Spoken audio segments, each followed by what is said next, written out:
Halo teman-teman semuanya, selamat datang di pembahasan mata kuliah komputer untuk web design dan juga web database. Di sini saya, Patri, selaku dosen pengajar akan membahas mengenai modul materi kuliah untuk mata kuliah tersebut. Nah, kita sudah sampai di modul kuliah yaitu membuat database dengan menggunakan MySQL. Jadi modul kuliahnya itu kita sudah sampai, oh ini maaf, sudah saya buka ya.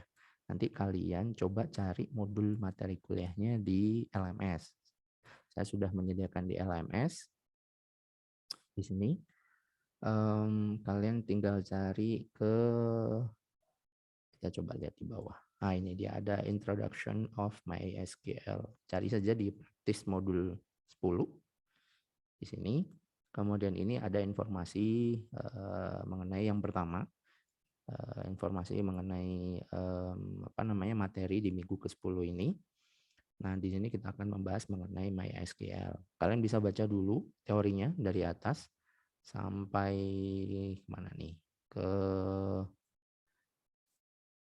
Ke nomor 4 yaitu job sheet. Nah, di dalam job sheet ini kalian nanti akan diarahkan untuk bagaimana membuat sebuah database. Nah, sebelum membuat sebuah database, apa saja sih yang mesti kalian persiapkan itu nanti akan dibahas di modul ini. Nah, di sini yang akan saya jelaskan, kita seolah-olah sudah selesai sampai di melakukan download XAMPP, kemudian melakukan instalasi XAMPP, kita sudah selesai. Kemudian setelah itu,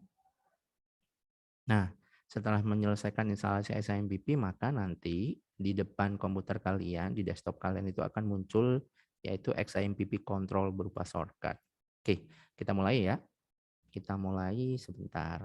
Oke, ini kita ikuti saja langkah-langkahnya. Yang pertama, kita buka terlebih dahulu XAMPP. Saya buka dulu. Klik 2 kali, klik kiri ya, klik 2 kali. Kemudian setelah muncul seperti ini, kalian lihat lagi modulnya. Jadi yang dihidupkan running services, yang dihidupkan hanya, sebentar kita cek. Ini sini.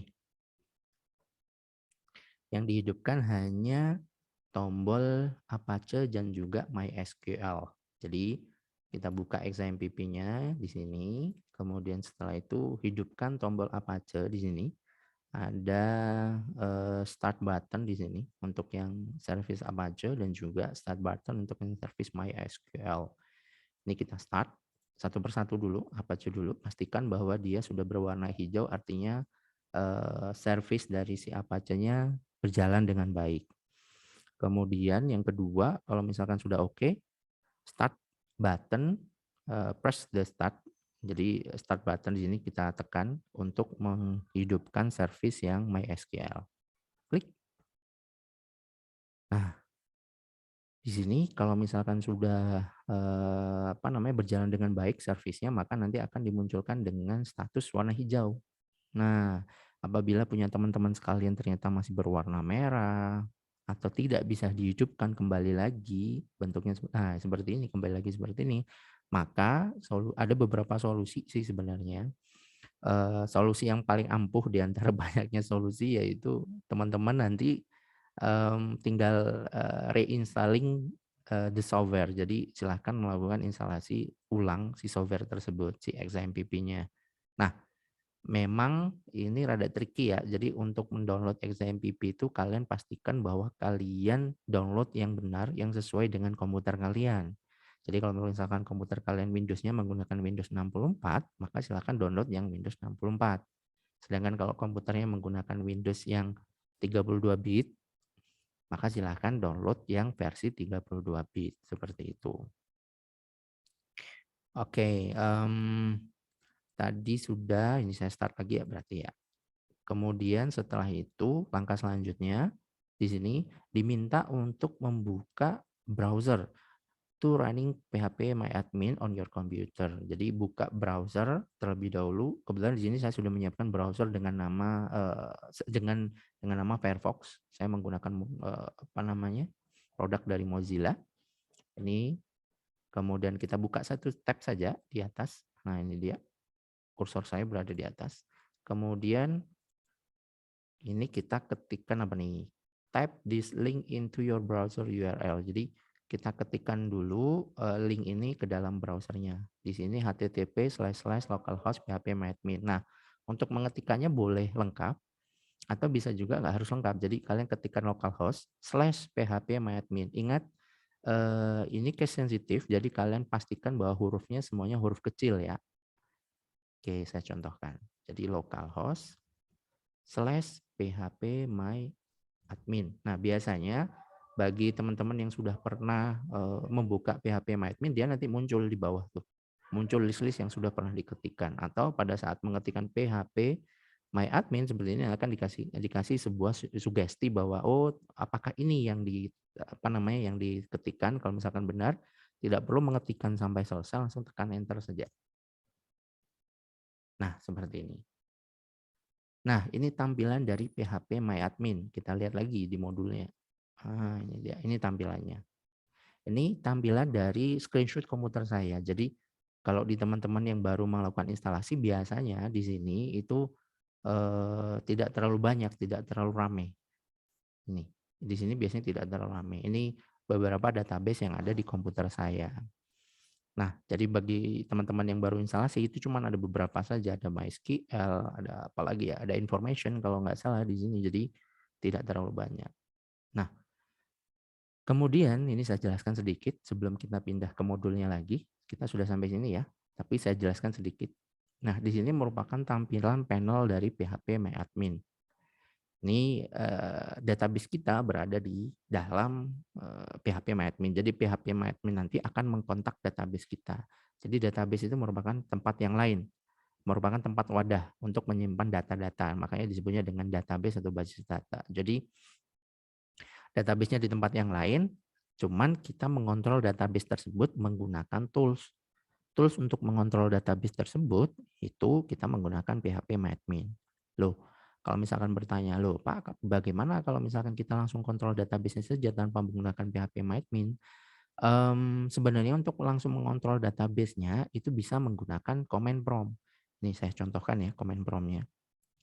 Kita buka Windows terlebih dahulu. Ini kebetulan saya menggunakan Windows 7. Mohon maaf saya lupa memberikan informasi di awal. Saya menggunakan Windows 7. Kemudian kita ketikkan command prompt di sini. Maaf. Prompt. Nah, ini dia. Nah, untuk mengakses langsung ke database MySQL itu kendala bagi kita yang tidak terlalu menyukai command line text itu, maka kita wajib menghafal perintah-perintahnya. Contohnya gini, untuk mengakses ke dalam MySQL untuk membuka untuk masuk ke dalam database-nya deh, bukan membuka. Kita mengetikkan perintah MySQL. Saya harus masuk ke dalam mysql.exe dulu. Lokasinya berada di mana? Berada di SAM. Kemudian setelah itu MySQL, kemudian setelah itu bin. Nah, kita ketikkan mysql.exe min u itu artinya user. Kemudian ketikkan nama usernya yaitu root. Ini default dari MySQL ya. Kemudian passwordnya kosong. Nah, setelah ditekan enter, kita baru masuk ke dalam database-nya. Bayangkan kalau misalkan kalian membuat database, membuat table, merubah struktur, merename field dari sebuah table, merubah tipe data, kalian harus menggunakan command prompt. Itu ada banyak library atau perintah yang harus kalian hafalkan. Dan urutannya untuk mengetikkannya itu ada formatnya sendiri atau ada formulanya sendiri atau ada pattern-nya sendiri. Jadi menurut saya akan alangkah lebih mudahnya kita menggunakan tools lain yang bisa mengontrol si database tersebut. Oke, penjelasannya seperti itu ya. Saya quit saja. Kemudian, oke, selesai. Nah, sekarang saya jelaskan dulu sedikit. Nah, di kolom sebelah kiri ini, di panel sebelah kiri ini merupakan nama-nama database yang sudah pernah kita buat sebelumnya, yang ada di dalam MySQL. Ya, di panel sebelah kiri ini merupakan nama-nama database yang sudah pernah kita buat dan sudah ada di dalam database-nya. Nah, Untuk supaya layar kita menjadi lebar, ini ada satu tombol kecil di atas yang bisa kita pergunakan dan bisa kita fungsikan. Hide panel nama tombolnya. Nih, ada panah kecil dan ada tombol kecil. Ini pada saat kita klik maka dia nanti melakukan menyembunyikan si panel yang sebelah kiri. Kalau kita klik lagi dia nanti akan menampilkan. Nah, bagi teman-teman yang pengen mencoba, monggo silahkan dilakukan. Jadi kalau misalkan kita klik hide panel-nya, maka nanti dia akan menutup si panel yang sebelah kiri. Kemudian kalau kita klik lagi maka dia akan membuka. Oke, kemudian selanjutnya ini baru panel sebelah kiri ya. Ini semua database yang ada di sini. Jadi MySQL. Kemudian selanjutnya di sebelah kanan ini ada berbagai macam tools atau menu atau fitur yang bisa kita gunakan. Di sini tuh ada informasi mengenai general setting. Ini setting dari MySQL default-nya. Ini bisa kita ubah, tapi karena kalian tidak terlalu fokus di bidang ini, tidak perlu mengotak-atik ini menurut saya. Kemudian temanya bisa kita rubah dan sebagainya. Monggo, kalau misalkan kalian mau mencoba untuk merubah silahkan. Kemudian ini informasi database, status dari database kita. Ini merupakan alamat IP-nya, ini merupakan protokolnya, ini merupakan tipe engine dari database-nya, ini merupakan server connection, artinya koneksinya menggunakan apa, menggunakan SSL atau tidak, ini tidak menggunakan SSL. Kemudian versinya untuk si engine-nya yaitu 10.4.17, kemudian username namanya root, karena setiap komputer wajib menggunakan IP address, maka root at nama IP address-nya yaitu berupa localhost 127.0.1. Kemudian ini karakternya. Kemudian di bawah ini web server statusnya, ya, tidak perlu saya jelaskan semuanya. Oke, kita kembali lagi ke modul.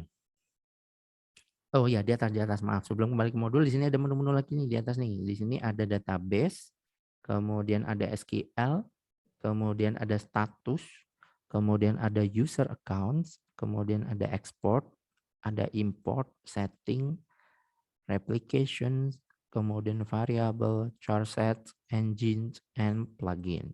Jadi nanti untuk pembahasan di modul ini kita tidak akan membahas semua fitur yang ada di atas ini. Jadi yang kita bahas nanti sedikit saja sesuai dengan kebutuhan yang ada di modul. Ya, seperti itu. Oke, kita kembali ke tampilan awal dulu. Kembali ke tampilan awal, kita klik ini. Kita coba ya. Nah, seperti ini ya. Oke, baik. Kita kembali ke modul. Ini saya harapkan kalian sudah mulai mengenal dan juga mengingat sedikit-sedikit mengenai tools-tools yang ada di atas. Mengenai fungsinya nanti untuk apa? Nanti sekalian kita gunakan, sekalian kita praktekkan. Kemudian sekalian kita implementasi cara menggunakan berdasarkan dari si modul praktikum. Oke, kita kembali lagi dulu ke modul praktikum. Yang pertama, apa yang harus kita lakukan? Yaitu membuat database, create database. Nah, untuk meng-create database, di sini sudah ada petunjuknya nih, ada panahnya juga di sini, di modul praktikumnya. Di sini yaitu diminta untuk mengeklik tombol database di atas. Nah, kita kembali ke PHP-MyAdmin-nya. Klik tombol database, diklik. Nah, sini muncul kan banyak database. Loh, Pak, kok pertanyaan Pak, kalau misalkan database di sini apakah sama dengan panel yang sebelah kiri? Sama saja, nggak berbeda, ya, seperti itu. Oke, setelah itu apa tuh? Kita coba cek lagi di bawahnya. Oh, ternyata di bawahnya diminta untuk membuat database. Nah, type student DB into the form of database name. Jadi diminta untuk membuat database dengan nama student DB. Oke, kita buat student DB. Oh, oke. Kita cek dulu apakah sudah saya hapus atau belum ya. Oh, sudah. Saya hapus dulu ya. Jangan student DB deh. Student database. Mohon maaf di luar dari modul. Oh, tapi nggak apa deh, saya hapus dulu deh. Biar enak. Ini kita hapus dulu database student DB-nya. Cara menghapusnya gini. Ini di luar dari schedule modul ya. Karena sudah ada database-nya di sini. Ini kita klik dulu kotak yang kecil ini. Kemudian setelah itu pilih drop. Oke. Kemudian setelah itu muncul dialog seperti ini, dialog confirm. Kemudian karena kita sudah pasti maka kita klik tombol OK, kita akhiri. Oke, ini ada informasi one database has been dropped successfully. Oke, kembali lagi kita ketikkan student DB underscore DB. Oke, kalau sudah selesai pastikan namanya sudah benar. Saya pindah dulu ke sini. Oke, student _db. Cek di sini. Oke. Sudah benar ya? Kalau sudah benar berarti kita bisa apa nih? Setelah itu ngapain? Continue to play with press button create. Jadi kita mesti untuk database-nya supaya dimunculkan di MySQL, dimunculkan di panel sebelah kiri dan dimunculkan di sini. Ini sudah ada StudentDB database-nya. Maka kita wajib menekan tombol create. Klik aja ya, nggak usah ragu-ragu. Nanti kalau misalkan salah tinggal di drop saja, nggak usah ragu-ragu. Yang penting ini, oh ya, yang penting yang pertama itu apa namanya? Namanya. Kalian mesti mengingat huruf kecil atau huruf besar, pemisahnya apa, itu mesti ingat itu ya. Seperti itu. Kita create. Oke, setelah di-create ternyata kita disajikan langsung berupa pembuatan tabel. Di sini StudentDB-nya yang menyatakan bahwa dia sudah di-create apa, yang sudah dibuat apa ini. Di atas ini ada informasi database _2 StudentDB, artinya kita sudah berada di dalam database StudentDB. Nah, si phpMyAdmin itu punya logic langsung menawarkan tabel. Kan tabelnya masih kosong. Ayo nih kita isi tabelnya, kita buat tabelnya, seperti itu. Jadi kita kembali lagi ke modulnya. View the tables. Jadi untuk melihat tablesnya, kita klik si server 127.01.01 ini, 127.0.0.1. Kemudian setelah itu klik strukturnya. Nah, kita klik di sini. Oh, ternyata masih kosong, tidak ada tabel sama sekali. Ya. Nah, sekarang, oh ini maksudnya untuk melihat ini, untuk melihat database-nya ya. This below a list of database. Jadi ini merupakan untuk melihat database-nya. Maaf. Ini kita klik si server 127-nya untuk melihat database-nya. Klik yang ini ya, yang database. Tadi habis server 127.0.0.1, kita klik databases. Nah, di sini kita cek dulu, benar atau enggak? StudentDB. Kemudian di sebelah samping ada juga StudentDB. Jadi kita mengaksesnya bisa salah satu nih, bisa menggunakan ini, bisa menggunakan yang sebelah kiri. Jadi bisa menggunakan sebelah kanan juga bisa menggunakan yang sebelah kiri. Klik. Nah, ini dia. Sama, kembali seperti yang tadi. Oke. Kemudian kita mencoba untuk membuat database, create the table and structure. Oke, kita lihat di sini petunjuknya buat tabel dengan nama student list. Nih ya, kita buat student list. Kita buat aja dulu. Masalah jumlahnya berapa, terserah student_list. Oke, kita kembali lagi. Select number of column 4. Oke, sudah 4 ya. Defaultnya 4. Kemudian press go to process. Oh, maaf. Kebiasaan nih pakai tab. Oke, kita press mana tombol go mana? Oh, ini tombol go sebelah kanan ya. Kita klik. Nah, di sini kita akan disajikan mengenai kolom-kolom yang akan mau kita buat di dalam tabel tersebut. Tabel apa yang sedang kita buat ini? Yaitu tabel student list ini. Untuk memastikan bahwa kita berada di dalam tabel student list, kalian cek di atas nih, ada informasi mengenai tabel _2 kemudian student list. Nah, Pak ini susah nih Pak, ke kanan ke kirinya gimana? Kalian ke bawahin kursornya. Nah loh, kita bisa geser ke kanan dan juga ke kiri. Pak biar bisa lebih lebar bagaimana? Ya sudah, tadi kita punya hide panel button tuh. Nah, kita klik saja. Ding dong. Nah, ini dia. Ya.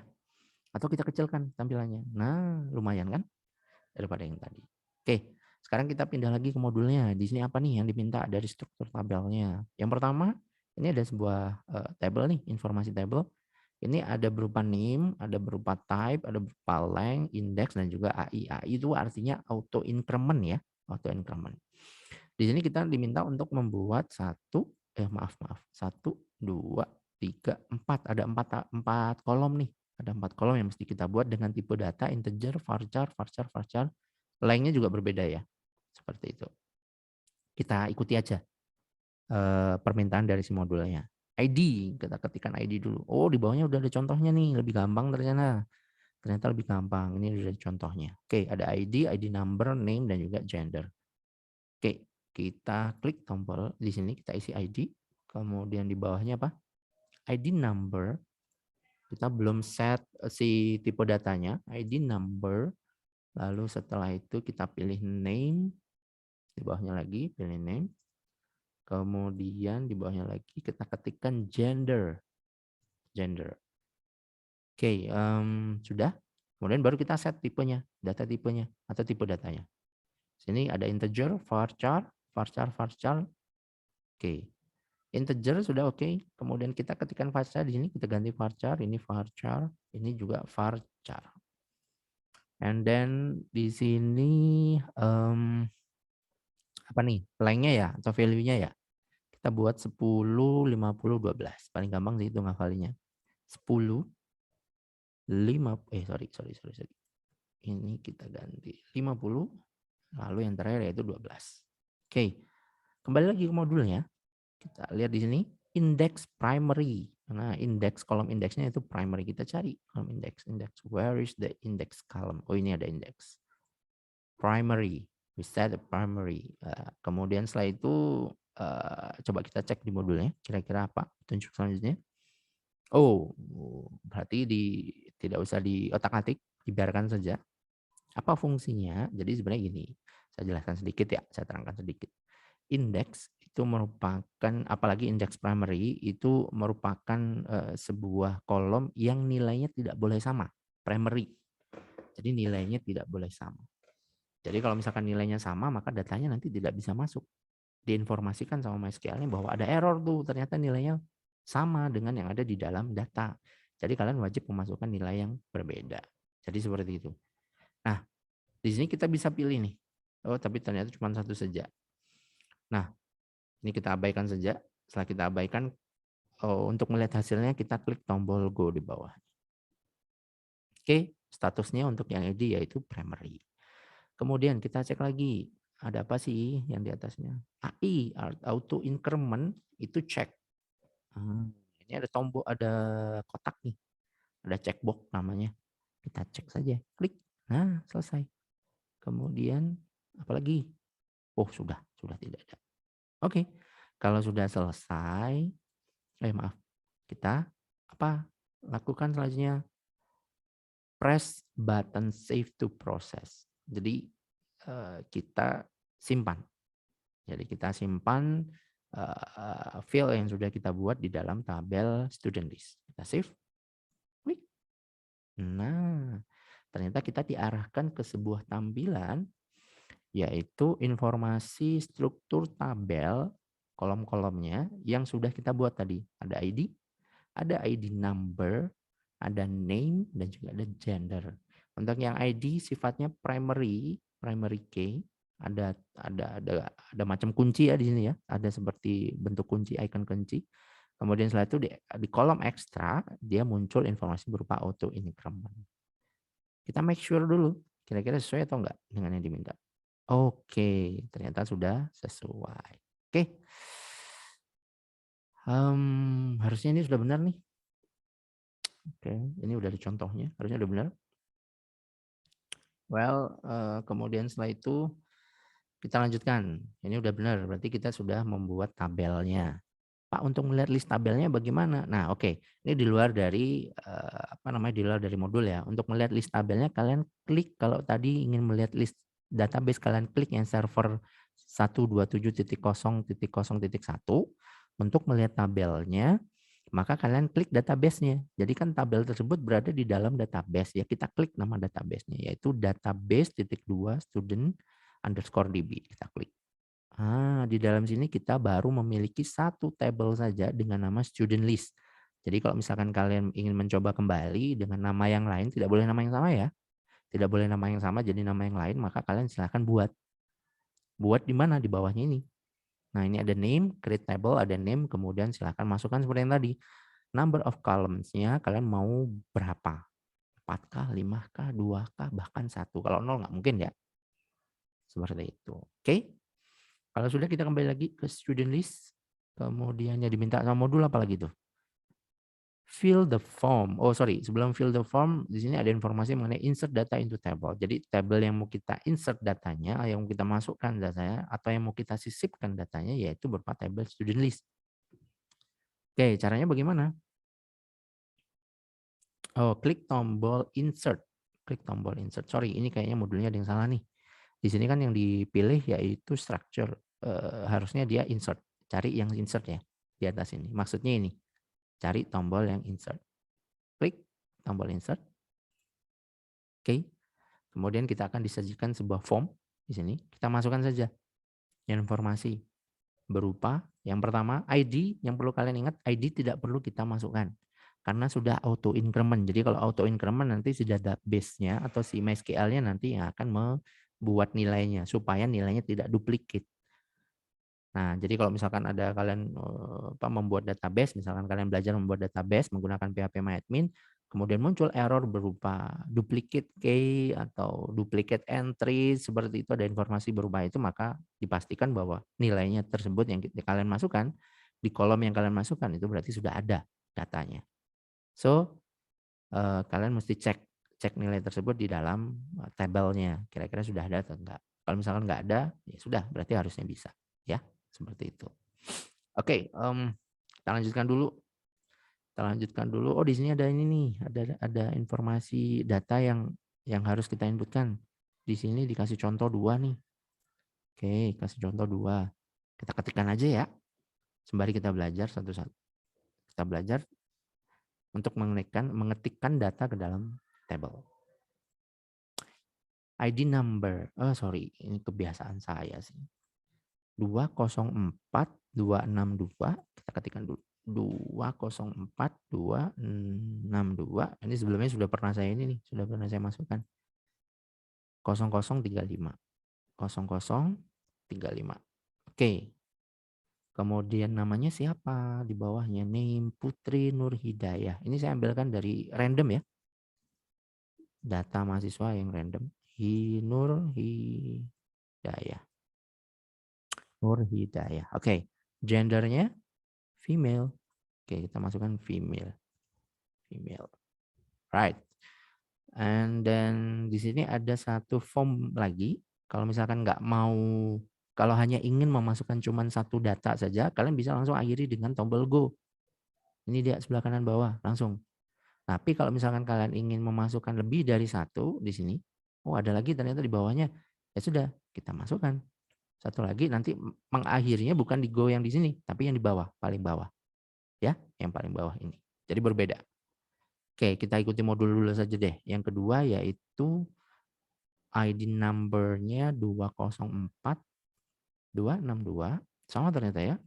204262 and 0211. 0211. Oke. Let's check the name. Di sini namanya Raihan Habib Husni. Kita masukkan saja. Raihan Habib Husni. Oke, selesai. Kemudian, oh kurang satu, maaf belum selesai. Ternyata kurang satu. Gender. Gendernya apa? Male. Oke, berarti di sini artinya kalau kita lihat, kita perkecil lagi. Di sini ada 2 data yang mau kita masukkan. Kita insert ke dalam si table. Ada 2 data dari Putri Nur Hidayah dan juga data dari Raihan Habib Husni. Nah, untuk memasukkannya tinggal klik tombol go yang ada di bawah. Bukan yang di samping ya. Kalau di samping cuma satu data saja yang di bawah. Klik tombol go. Kita tunggu sejenak. Kemudian nanti kita diarahkan ke sini. Di sini sudah ada informasi nih. To row insert. Ini dia. Ada informasi to rows insert. Jadi sudah ada 2 baris data yang dimasukkan. Baris data dari mana? Nah, ini diinformasikan. Ini kode program dari si MySQL-nya. Nah, kalau misalkan kita menggunakan command prompt, kemudian kita paste, copy paste si kode program ini, bisa nggak? Bisa. Bakalan bermasalah nggak? Enggak. Seperti itu. Cuman masalahnya kalau kita yang terbiasa dengan menggunakan graphical user interface atau tampilan seperti ini, kemudian dihadapkan dengan kode program seperti ini, wah pusing kepala kita. Biasanya sih gitu. Ada effort yang mesti kita keluarkan lebih besar lagi untuk mempelajari. Apa sih insert? Kenapa harus ada insert? Kenapa nggak ganti yang lain? Nah itu. Kemudian kenapa harus tanda petik 1? Kenapa nggak tanda petik 2? Kemudian aturan penulisannya seperti apa aturannya? Nah itu. Kenapa harus pakai 0? Nah itu banyak sekali hal yang mesti dipelajari. Oke. Ini berarti sudah selesai. Untuk melihat hasilnya bagaimana? Klik tabel student list di atas ini. Kan datanya berada di dalam tabel student list kan? Kita klik saja. harusnya datanya masuk. Nah, ini dia. Ingat tadi ID tidak kita isi, ternyata di sini sudah muncul kan? Karena dia auto increment, jadi MySQL yang menghandle, maka sudah muncul 1, 2 seperti itu. Yang kita masukkan hanya ID number, kolom ID number, kemudian setelah itu name dan juga gender. Hanya ini saja yang kita masukkan datanya ya. Oke, berarti sudah ada 2. Berarti sudah benar pekerjaan kita. Oke, kita lanjutkan ke bawah dulu. Ada apa lagi sih di bawah? Ada view data from table. Oh, ini tadi sudah ya. Ini yang sekarang kita lakukan. View data from table. Kemudian how to change the data from table. Jadi ini untuk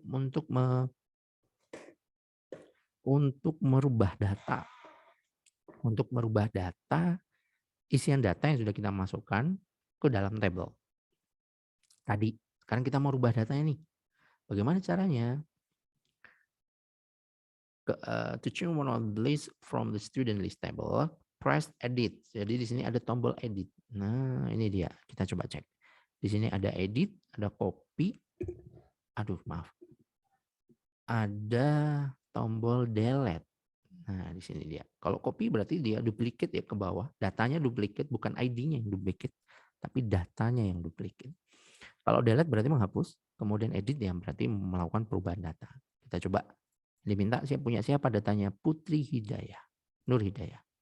Kita klik saja, edit. Ada 2 cara, maaf, ada 2 cara. Cara yang pertama bisa klik ini dulu, kemudian klik tombol edit di bawahnya. Nah, atau bisa langsung klik tombol edit di sampingnya. Apa bedanya antara yang di samping sama yang di bawah? Kalau di samping itu berarti hanya satu data yang diedit, tapi kalau di bawah kita bisa klik di bawahnya lagi 2 data. Jadi 2 data, tampilan form 2 data nanti akan disajikan di kolom edit, di form edit seperti itu. Kata yang diminta cuma 1 ya sudah. Kita klik tombol edit yang di sampingnya saja. Klik. Nah, di sini kita akan disajikan data yang sudah kita inputkan ke dalam student list table. Yang pertama ID. ID nilainya 1 kan? Karena yang membuat si database-nya. Ini bisa kita rubah nggak Pak? Bisa. Tapi dengan catatan, kalian wajib memastikan bahwa nilai yang akan kalian masukkan di sini itu tidak sama dengan nilai yang sudah ada di dalam tabel student list. Terutama di kolom ID. Itu wajib tidak boleh sama. Jadi kalau misalkan tadi kan sudah ada tuh 2 tuh. Kalau kita masukkan 2, maka akan terjadi error. Karena apa? Dianggapnya duplicate entries. Seperti itu. So, maka kita mesti kita mesti cari nilai yang lain. Nah, paling gampang dibiarkan saja. Karena tidak ada nilai yang sama kan? Kalau ID-nya kan seperti itu. Yang kita rubah apa nih? Putri Hidayah. Nah, kita ganti mungkin namanya ya. Kita coba cek dulu di bawahnya. Oh, tidak ada. Kita ganti deh. Kita ganti Putri Hidayah Nisa. Nisa. Oke, kita tambahkan. Well, kemudian untuk mengakhirinya kita klik tombol go. Di sini ada petunjuknya nih. Press button go on the right side to process editing the data. Oke, kita klik tombol go. Klik. Nah, kita cek hasilnya. Oh, ternyata sudah berubah ya. Ada tambahan kata berupa Nisa di bawah, di sebelah kanannya. Oke, selanjutnya di bawah kita coba lagi. Ada apa nih? Ada delete raw data. Jadi kita menghapus sebuah data. Bagaimana caranya? Nah, ini dia. Sama seperti edit tadi, kalau edit tadi kan kalau hanya satu baris saja yang mau diedit berarti klik tombol edit. Sedangkan untuk beberapa data yang mau di-delete, maka tinggal klik yang kotak yang sebelah kiri. Kemudian setelah itu klik tombol di bawahnya, edit ataupun data. Edit maupun delete. Jadi gitu, edit atau delete. Oke, karena cuma 1, kita coba 1 dulu nih, benar atau enggak. Oke, ini press delete button. Kita klik. Nanti muncul informasi konfirmasi, dialog konfirmasi. Oh, ternyata sama nih. Do you really want to execute this code? Ini maksudnya code dari si kode program MySQL. Maka nanti si PHP-admin akan memberikan melakukan eksekusi terhadap kode program delete from student list where student list ID sama dengan 1. Nah, itu dia. Perintahnya ini. Pak, bisa nggak pakai command prompt? Bisa pakai perintah ini. Jadi kalian copy paste saja udah bisa. Kalau misalkan sudah oke, sudah sudah bisa, oke. Sudah yakin, maaf, bukan sudah bisa, udah yakin tinggal klik tombol oke. Berarti kita wajib memastikan bahwa memang nilai, si ID 1 maka nanti akan hilang dan wajib hilang, nggak boleh nggak hilang ya, wajib hilang. Oke, kita klik coba, kita coba. Klik tombol oke. Nah ini dia, jadi hasilnya sisa satu, hasilnya sisa satu yaitu ID 2. Yang tadi bagaimana? Yang tadi sudah hilang. Oke, untuk menambahkannya lagi berarti masuk ke cara yang tadi lagi yaitu klik tombol insert di sini ya. Oke, sementara itu dulu untuk praktis modul yang pertemuan 10 cara mengerjakannya. Jadi nanti kalian pelajari dulu dari atas sampai ke bawah, kalian coba, pelajari lagi dari video ini mungkin, apa namanya, bagi kalian yang kebingungan nanti silahkan coba diulang-ulang lagi videonya supaya kalian paling tidak memahami cara, membuat database yang pertama, membuat database sorry, yang pertama dulu, menjalankan SAMPP service-nya, itu yang pertama. Kemudian yang kedua, mengenal tampilan si PHP-MyAdmin, pastinya sudah membuka PHP-MyAdmin ya, melalui browser dengan mengetikkan localhost/php-myadmin. Kemudian di situ ada tampilan PHP-MyAdmin, kita mengenal sedikit demi sedikit. Kalian gini, kalau saya belajar itu kalian klik-klik saja. Nanti kalau misalkan terjadi error kembalikan lagi. Itu pola pembelajaran saya. Jadi nggak usah khawatir bahwa dengan kita mengklik-klik yang ada di PHP-MyAdmin itu akan membuat komputer jadi rusak. Itu tidak, ya. Tidak akan menjadi rusak. Silahkan coba pelajari saja. Atau kalian kalau misalkan masih ragu, di YouTube, apa namanya, di channel YouTube orang itu banyak sekali cara menggunakan PHP-MyAdmin, seperti itu. Kemudian yang ketiga, kita sudah bisa membuat database dengan menggunakan PHP-MyAdmin. Kemudian yang keempat, kita bisa melihat database yang kita buat. Yang kelima, kita bisa membuat table dengan jumlahnya tadi, kebetulan contohnya baru cuma 4, jadi kita sesuaikan dengan yang ada di modul, cuma 4 saja. Dengan juga kita mengisi kolom-kolom dari jumlah kolom yang sudah kita set yaitu sebanyak 4, ya. Itu sesuai dengan apa yang ada di modul. Kemudian yang kelima, kita sudah bisa yang kelima atau yang keenam tadi itu ya, yang selanjutnya pokoknya, kita sudah bisa memasukkan data ke dalam table. Kemudian selanjutnya, kita sudah bisa mengubah data, proses merubah data. Selanjutnya itu kita sudah bisa, apa namanya, menghapus data, ya seperti itu. Mmm, saya rasa cukup untuk pembahasan materi modul praktikum di pertemuan ke-10 ini. Nanti, kita sambung lagi untuk pembahasan modul praktikum di pertemuan selanjutnya. Terima kasih banyak. Oke, see you.